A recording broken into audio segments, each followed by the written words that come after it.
praktikkanlah dengan lengkap sejauh yang mampu kita praktikkan, ya. Kenapa saya mengatakan sejauh yang mampu kita praktikkan? Karena saya mengerti setiap orang itu kapasitas hidupnya berbeda-beda. Tapi semakin banyak kebajikan yang bisa dilakukan, menjauhkan kita dari keburukan-keburukan di waktu yang akan datang. Ya. Tapi bagaimana Bante, kalau saat ini ada satu sila mungkin di antara 5 sila benar-benar tidak bisa saya praktekkan karena pekerjaan dan sebagainya. Ya, walaupun itu adalah minus, Sang Buddha juga memberi solusi lain. Ya. Sang Buddha menggambarkan karma buruk itu seperti halnya garam dan karma baik seperti halnya air. Kalau batu garam kita masukkan ke dalam gelas ini dengan air yang sesedikit ini, maka air ini akan menjadi sangat-sangat asin.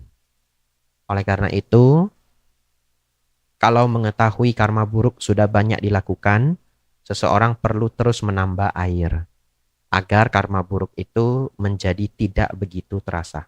Kalau satu hari air garam, satu genggam batu garam, karena zaman Sang Buddha garam berbentuk batuan. Sampai sekarang juga batu garam. Hanya Anda beli di supermarket itu udah di grind gitu. Ya. Kalau batu garam ini saya masukkan ke toren air, ya, toren itu yang untuk nyimpen air biasa taruh di atap ya. 1000 liter, 2000 liter. Kita masukkan ke dalam lalu kita larutkan. Apakah airnya menjadi asin? Mungkin sudah nggak terasa. Tapi pertanyaannya, ada nggak garam di dalam air itu? Ada. Ya, jadi karma buruk itu tidak bisa dilenyapkan actually, ya, tidak bisa dilenyapkan. Tapi kita bisa mengurangi dampaknya, bahkan sampai misalkan tidak terasa. Contoh, mungkin di kehidupan lampau saya pernah mencuri.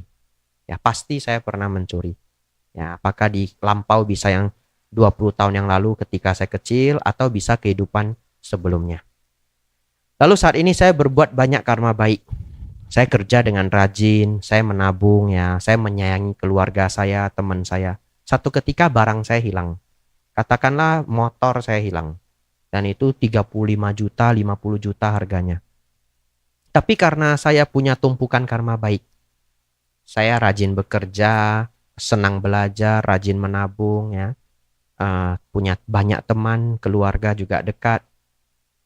Ketika saya kehilangan motor 50 juta, saya tidak terlalu berat karena saya masih punya tabungan yang cukup banyak. It's okay lah, kita bisa beli lagi.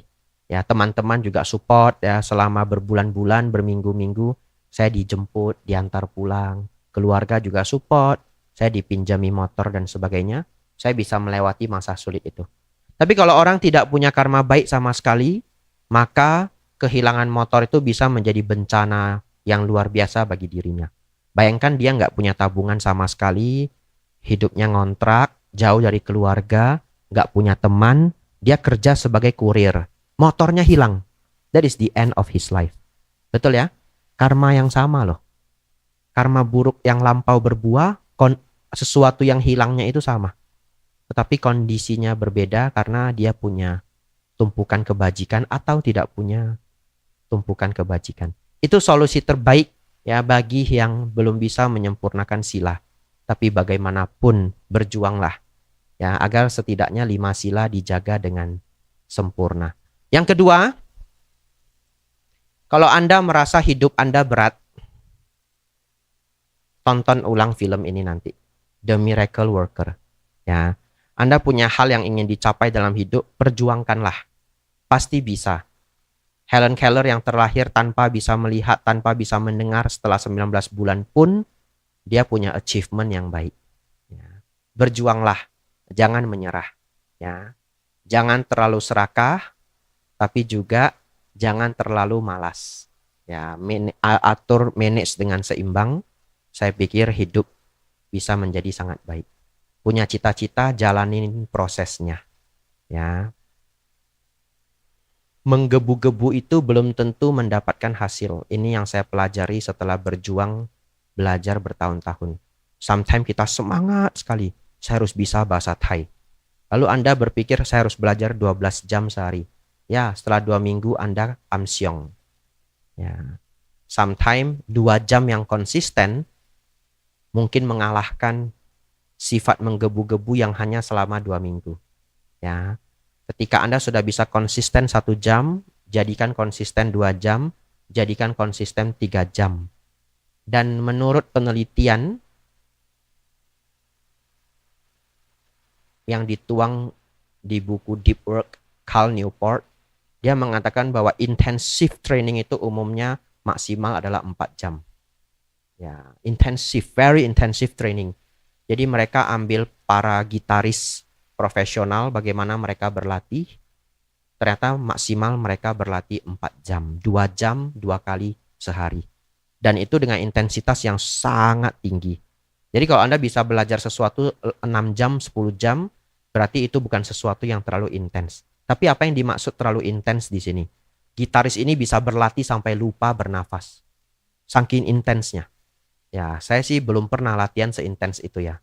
Ya, mungkin satu hari saya ceramah sampai lupa bernafas. Saking semangatnya. Ya. Jadi, kalau Anda bisa latihan 2 hours to 4 hours per day, apapun yang sedang Anda kerjakan, hasilnya bisa sangat memuaskan. Yang kedua, manfaatkan deliberate practice. Deliberate practice itu adalah Anda harus cari kekurangan Anda, practice kekurangan itu setiap harinya. Karena jam terbang yang tidak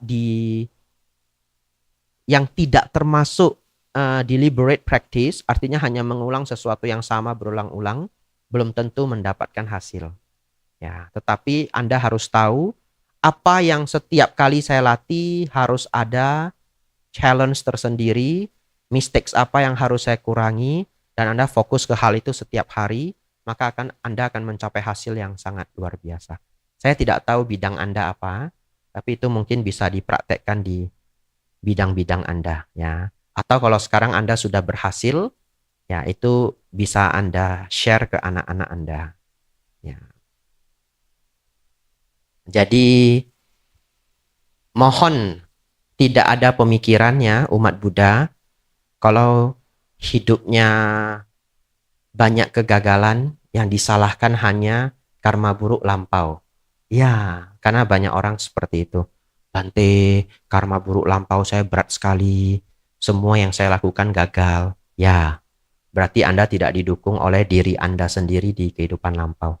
Tapi jangan menyerah. Ya, apapun kondisinya, kalau berjuang, hidup akan menjadi lebih baik. Ya, saya tidak mengatakan pasti sukses. Ya, karena beberapa kondisi beberapa orang sangat sulit, tapi kehidupan pasti membaik. Ya. Baik, ada yang mau ditanyakan? Tidak ada ya, silakan. Ada beberapa kita diberikan sedikit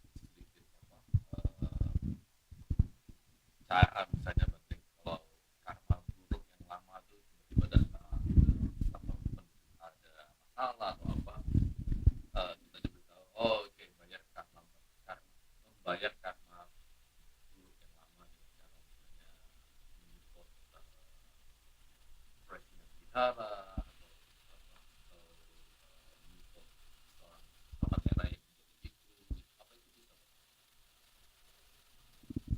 maksudnya memang apa bentuk karma yang kita lakukan itu besar sekali sehingga kita bisa menetralisir karma buruk yang melampaui. Ya, sometimes berhasil, sometimes tidak juga. Ya, itu karena cara kerja karma itu tidak bisa dimengerti oleh kita. Ya, jadi sometimes karma buruk itu memang harus berbuah. Kita buru-buru menanam karma baik saat ini, sometimes dia ternetralkan, sometimes juga tidak. Ya, itu adalah faktanya. Kenapa saya harus cerita fakta ini? Karena bisa saja seseorang kehidupannya sedang sangat buruk, lalu kita ajarkan dia untuk berdana, tapi ternyata tidak membaik. Ya, jadi ya. Oleh karena itu, praktek ini tidak ada di suta. Ya, praktek yang dipikirkan ini. Ya, that's why saya pribadi tidak pernah menggunakan istilah ketika saya berduka, oh saya bayar karma buruk lampau. Saya pribadi tidak pernah pakai istilah itu. Tapi kalau ceramah saya menyampaikan. Tapi ternyata actually itu bukan cara berpikir Sang Buddha. Ya, jadi kalau itu bekerja untuk Anda, it's okay. It's a good start gitu. Tapi yang diharapkan Sang Buddha lebih ke kita kuat secara mental. Jadi ini memang next levelnya. Bagaimana kuat secara mental? Duka itu memang bisa terjadi dalam hidup kita. And it's okay.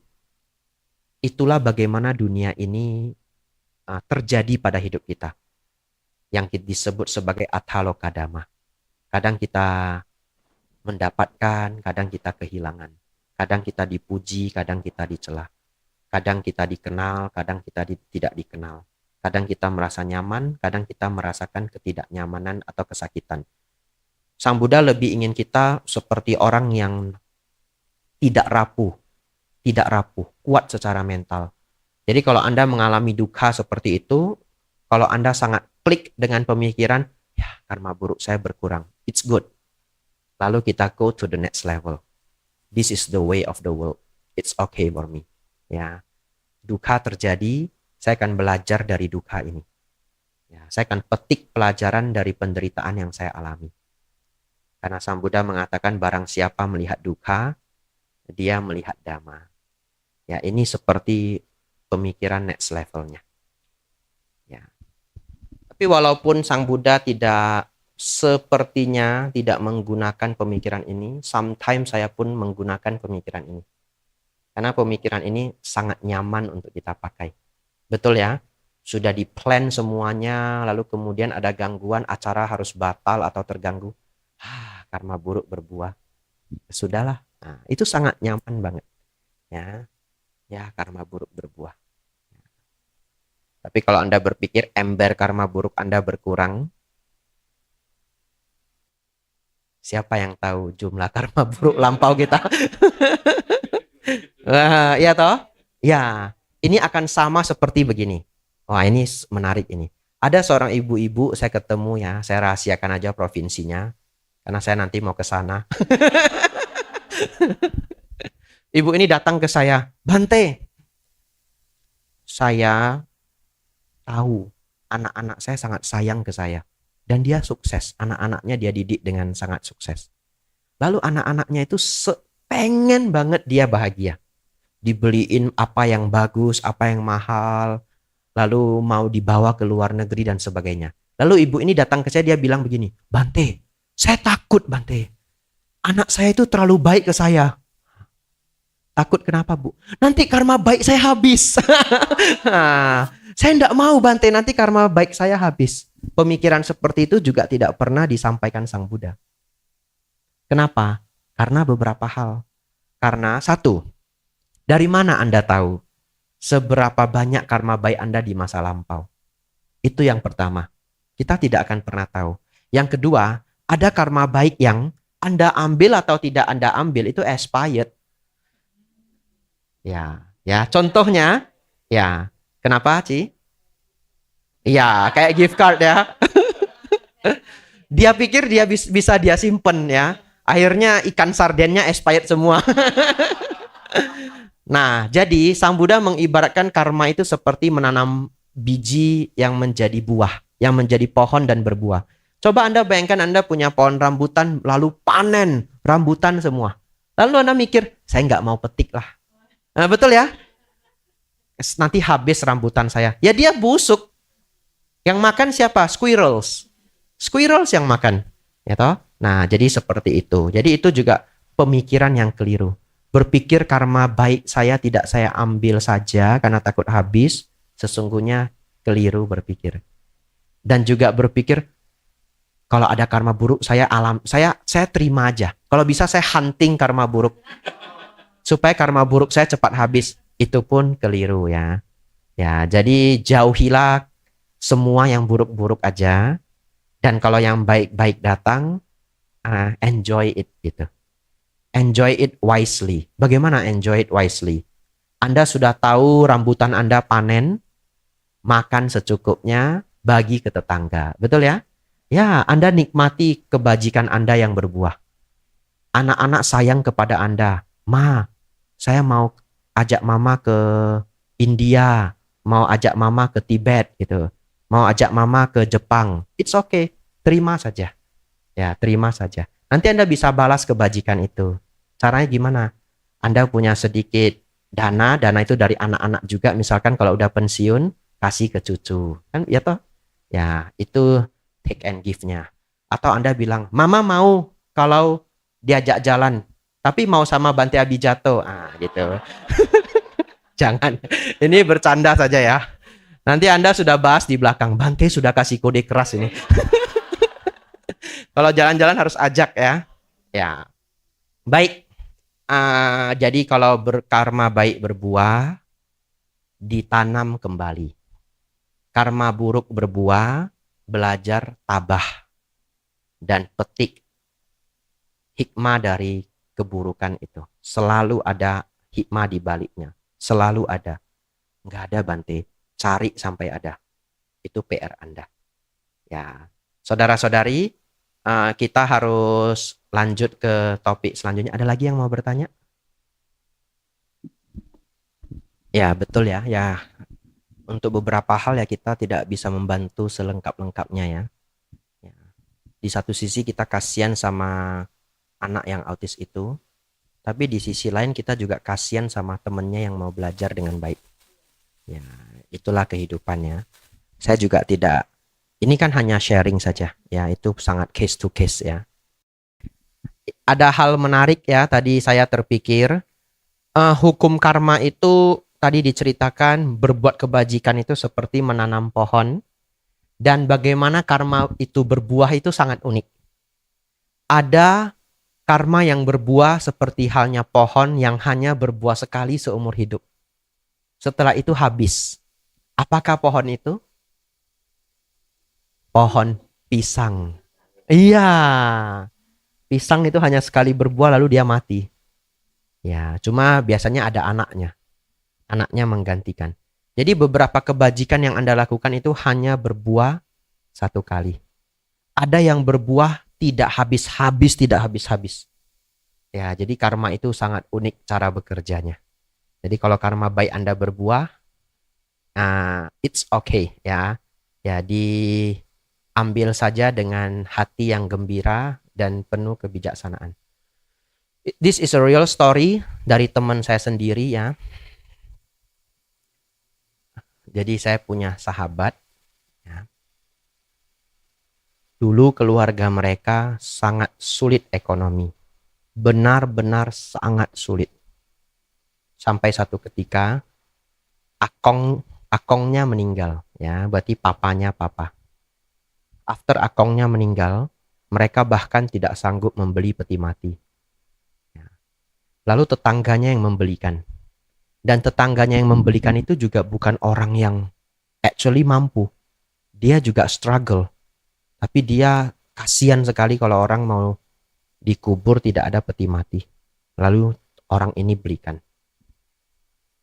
Sekarang, bukan sekarang, kita harus cerita 30 atau 20 tahun yang lalu begitu. 30 bahkan ya 40 tahun yang lalu. Saya baru sadar saya sudah tua juga gitu. Ya, ya. Jadi 40 tahun yang lalu mungkin ya. Salah satu dari anak dari akong ini ya yang didanakan peti mati menjadi sangat sukses. Yakni papa dari teman saya menjadi sangat sukses. Mereka bahkan pegang proyek Pertamina dan sebagainya. Ya, bidang engineering. Setelah mereka menjadi sangat sukses, Imlek Ceit, setiap Ceit mereka datang ke rumah tetangganya dulu. Actually sekarang itu sudah luar kota dari tempat tinggal mereka. Jadi harus naik mobil ke sana mungkin 2,5 jam atau 2 jam. Bayangkan, setiap tahun papanya bawa semua keluarganya lengkap mengunjungi keluarga Aceh ini. Yang dulu berdana peti mati ke mereka. Setiap tahun bawa parsel dan ampau yang banyak.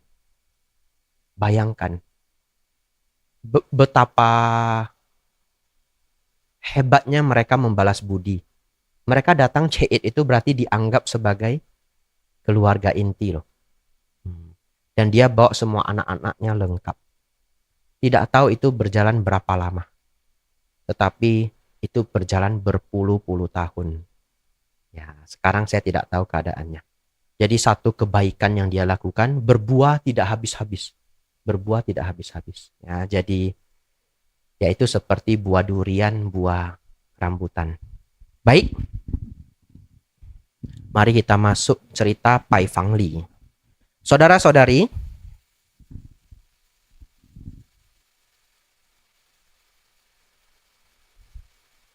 tahun 1986 ada seorang kakek namanya adalah Pai Fang Li. Dia kembali ke kampung halamannya di Hebei. Ada yang pernah ke Hebei? Belum ya? Ya, sama. Saya juga belum ya. Lalu setelah dia kembali ke Hebei umur 74, dia mau pensiun. Actually dia punya tabungan beberapa puluh juta. Lalu dia pulang, dia mau pensiun.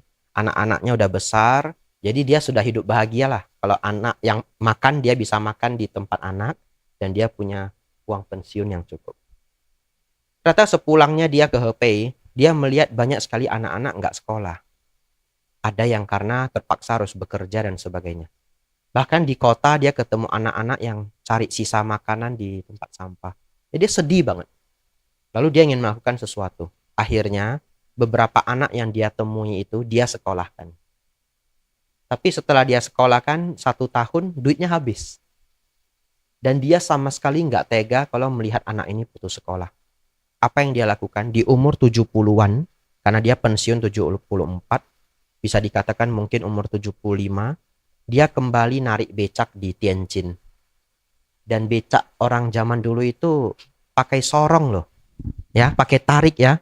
Nah itu capek luar biasa. Dan dia bekerja kalau nggak salah di stasiun. Dia bisa nunggu pelanggan itu 24 hours. Ya, tidak ada pelanggan mungkin dia istirahat, tapi 24 hours dia aktif. Lalu dia terus berjuang menyekolahkan anak-anak sampai umur dia 90. It's crazy. Saya akan bacakan prestasi dia ya.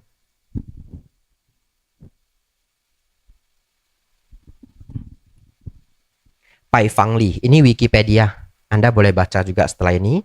Was a Chinese pedicab driver in Tianjin who donated 350.000 yuan atau sekitar 54.958 dolar di tahun 2015.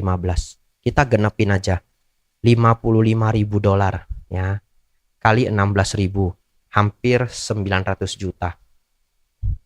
Over a span of 18 years to enable more than 300 poor students to continue with their studies. Dia menyekolahkan 300 anak-anak miskin. Jadi,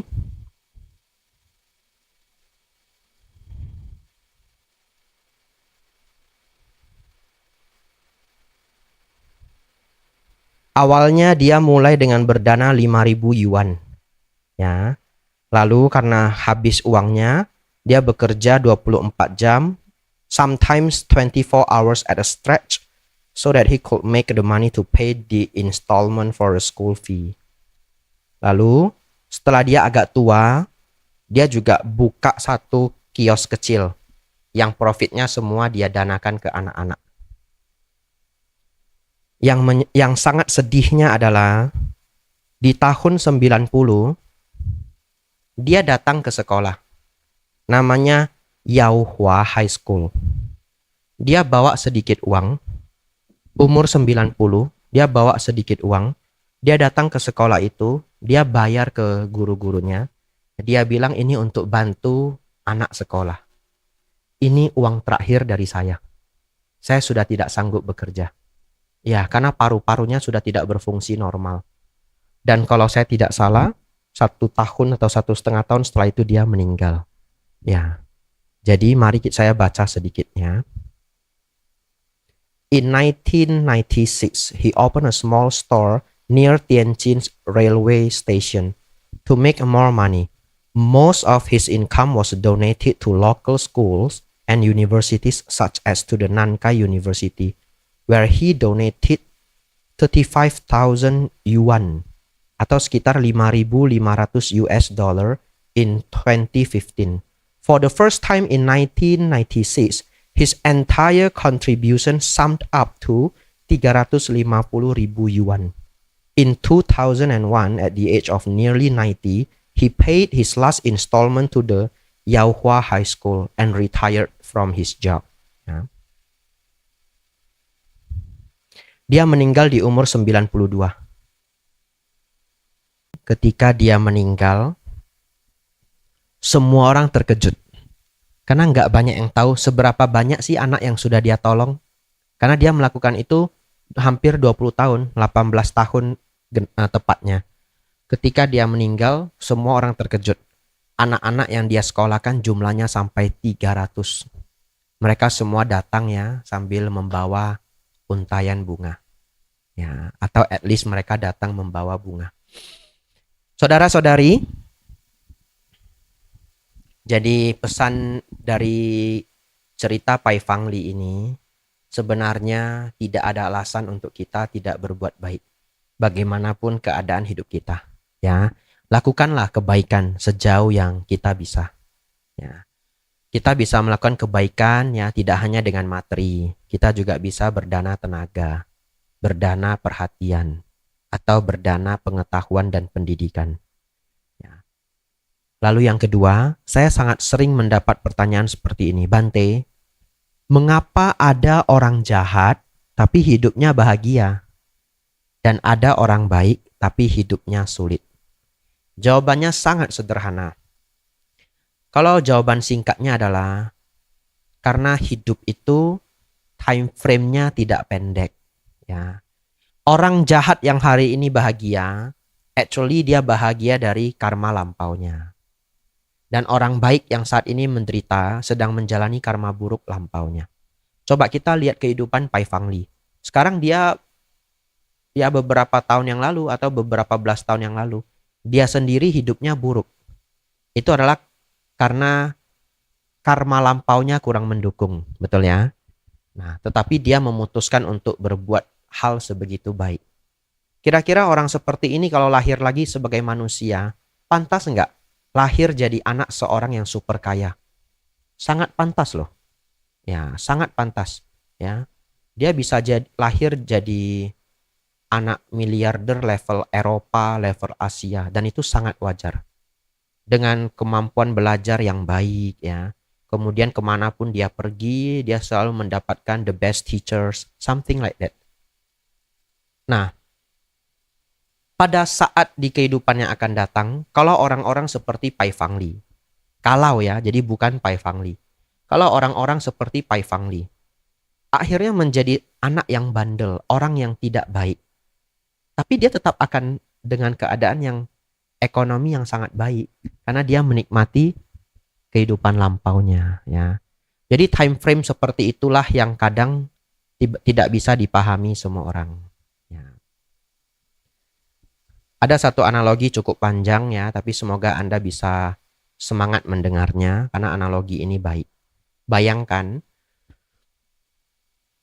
ada seseorang yang lahir di keluarga yang kurang mampu. Karena penderitaan yang dia alami selama belasan tahun, dia bercita-cita saya harus jadi orang kaya. Umur 17 dia tamat SMA, dia bekerja seperti kuda, rajinnya minta ampun, pagi sampai malam. Lalu di umur 25 dia udah sukses banget. Dan ini bukan mitos. Kalau Anda baca beberapa CEO sukses umur 24, 23 ada loh yang super sukses. Umur 25 sukses, umur 27 sukses bukan hal yang tidak memungkinkan. Ya, dia menjadi super sukses. Ya, katakanlah dia punya 2 toko. Ya, untuk membandingkan hidup dia yang punya 2 toko dengan yang sebelumnya itu sudah sukses yang sangat luar biasa. Keep going. Dia bekerja terus sangat rajin. Sampai umur 37. Tokonya sudah 15 cabang. Dia udah nggak usah ngapa-ngapain lagi. Di umur 37, dia happy life. Baik, start di umur 37, dia bertemu teman yang buruk.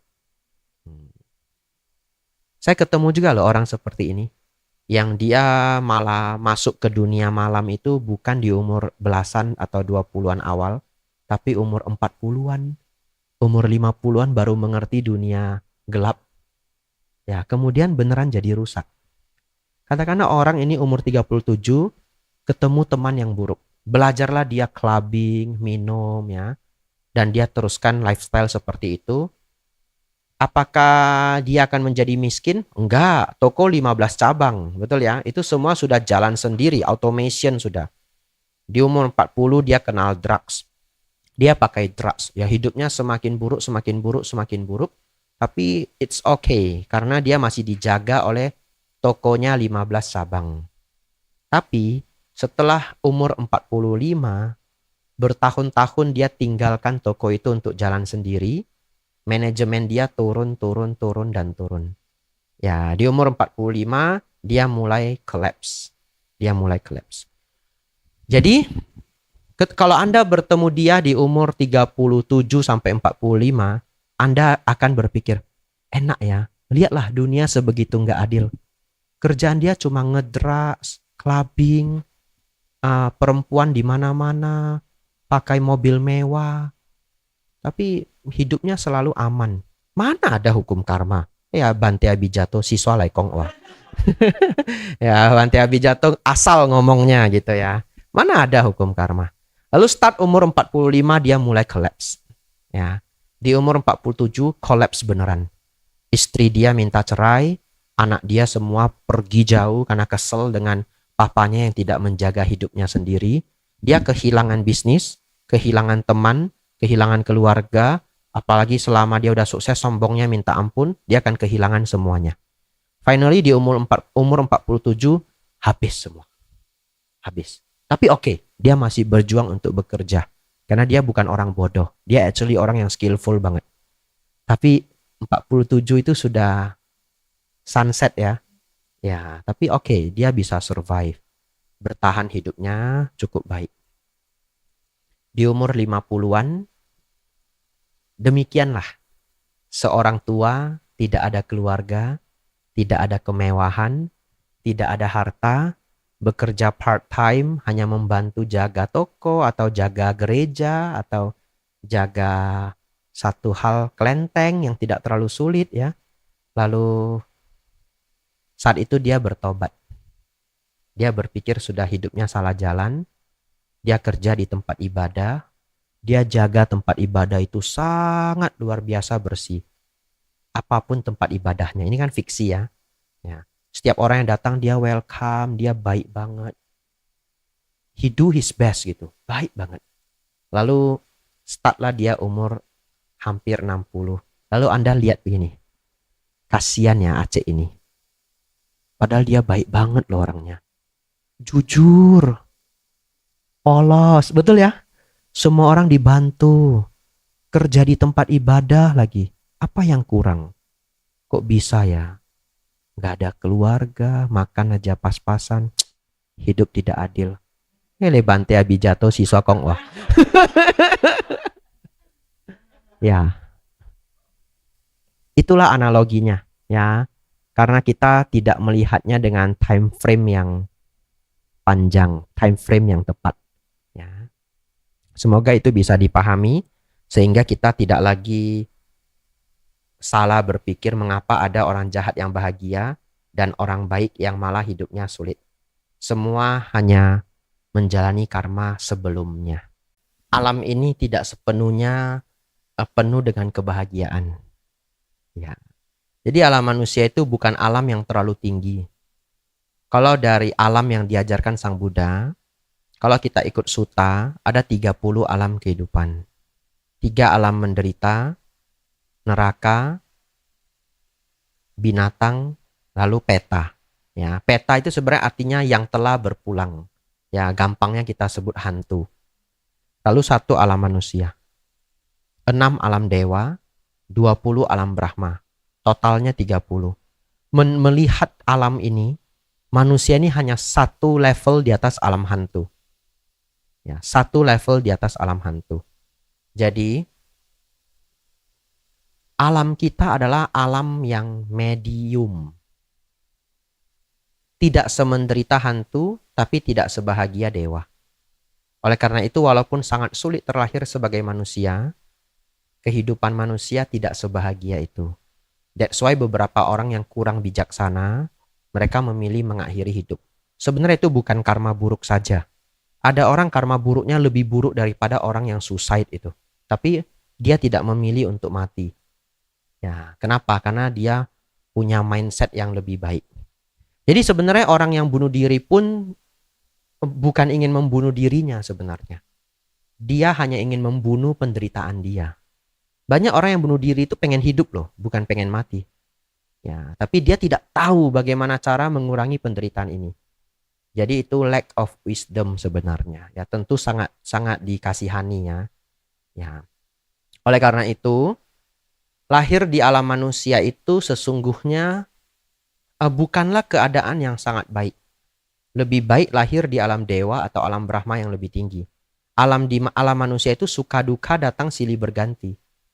Tetapi benefit terbesar lahir di alam manusia itu ini adalah alam yang paling bisa untuk memahami dhamma sedalam-dalamnya.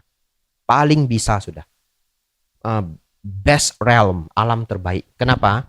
Begitu kita turun lebih rendah lagi, itu sudah terlalu buruk untuk belajar dhamma. Gak bisa belajar, terlalu duka. Terlalu duka. Binatang bahkan tidak punya IQ untuk memahami komunikasi, untuk memahami satu konsep.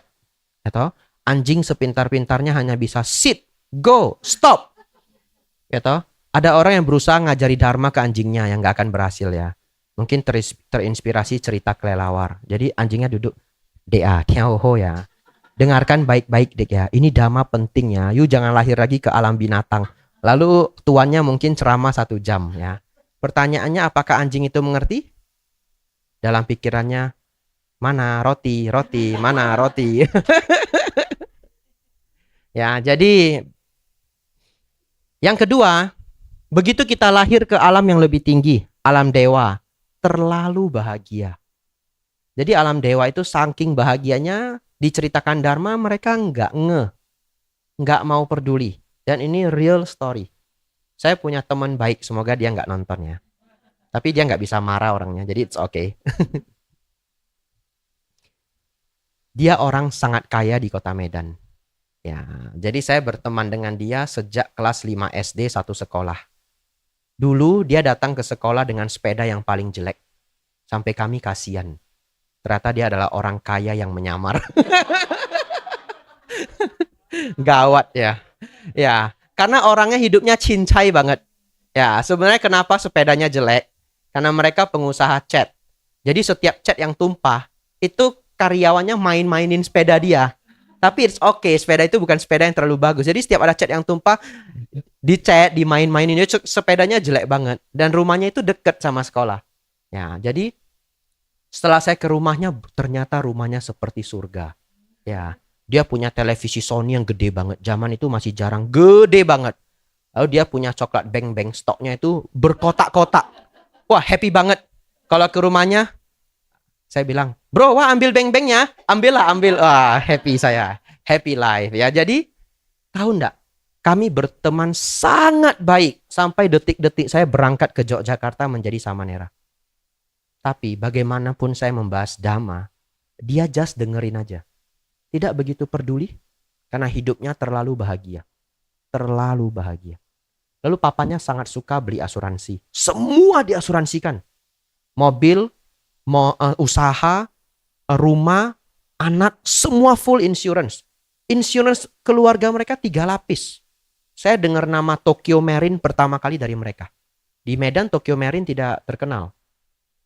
Kenapa begitu? Papanya senang banget insurance. Jadi orang dengan insurance berlapis-lapis seperti itu udah hampir nggak ada duka. Mobil tabrakan, klaim. Gudang ada yang hilang, klaim. It's very easy life for them. Jadi dia sama sekali nggak bisa benar-benar memahami dhamma. Saya cerita, dia dengerin, tapi ya udah gitu aja. Sampai one day dia punya masalah dengan pacarnya. Ya, akhirnya orang kaya ini kena juga you gitu ya. Ada yang lu ndak bisa bayar pakai uangnya. Ya, yaitu kemarahan pacar Anda. Dia stres banget. Ya, pacarnya punya problem yang cukup besar. Ya, saya nggak boleh cerita terlalu detail. Nanti saya ditelepon. Jadi, dia punya problem yang cukup rumit. Lalu dia telepon saya. Itu detik-detik saya beberapa bulan lagi ke Mendut loh. Lalu dia curhat, problem dia berat. Setelah itu saya cerita sedikit Dhamma. Baru mungkin 20 menit saya cerita Dhamma. Tahu nggak dia bilang seperti apa? Ini ya yang selama ini lu ceritakan ke saya. Iya, saya bilang. Oh ini ya, Dharma itu yang seperti ini ya? Iya. Kok saya selama ini nggak mengerti ya? Padahal setiap barbeque itu saya ceritain loh Dharma. Kalau barbeque sama saya itu ceritanya kehidupan Pangeran Siddhartha. Ya, jadi dia baru kagum, baru terkejut, baru syok. Ini ya Dhamma ya? Iya. Lalu dia tanya, kok selama ini saya nggak sadar ya? Saya jawab terus terang loh, hidup lu terlalu bahagia, saya bilang gitu. Ya, jadi di situ saya benar-benar belajar, jangankan dewa. Teman saya yang punya harta yang banyak saja, sudah sulit untuk actually dekat dengan Dhamma. Ya. Kok jadi panjang saya jawabnya Ci ya? Ya harus kembali ke laptop ini. Ya, jadi walaupun sulit terlahir sebagai manusia, kenyataannya alam manusia ini bukan alam yang terlalu tinggi. Suka dan duka datang silih berganti. Kebaikan, kepositifan kita lahir sebagai manusia adalah salah satunya sangat mudah memahami Dhamma. Karena suka duka datang silih berganti. Ya, itu ya Ci ya. Ada lagi yang mau bertanya? Habis, pas jam 3 ya. Ya, Anumodana semuanya ya, banyak sekali yang kita pelajari hari ini. Saya pikir tadi pelajaran saya cuma 1 jam, tetapi akhirnya 2 jam ya. Ya, dan saudara-saudari semangat sampai jam-jam terakhir. Semoga apa yang kita pelajari ini membawa kemajuan bagi saudara-saudari semua, agar semakin maju dalam Dhamma, semakin maju dalam kehidupan. Sabe sata bhavantu sukhitata.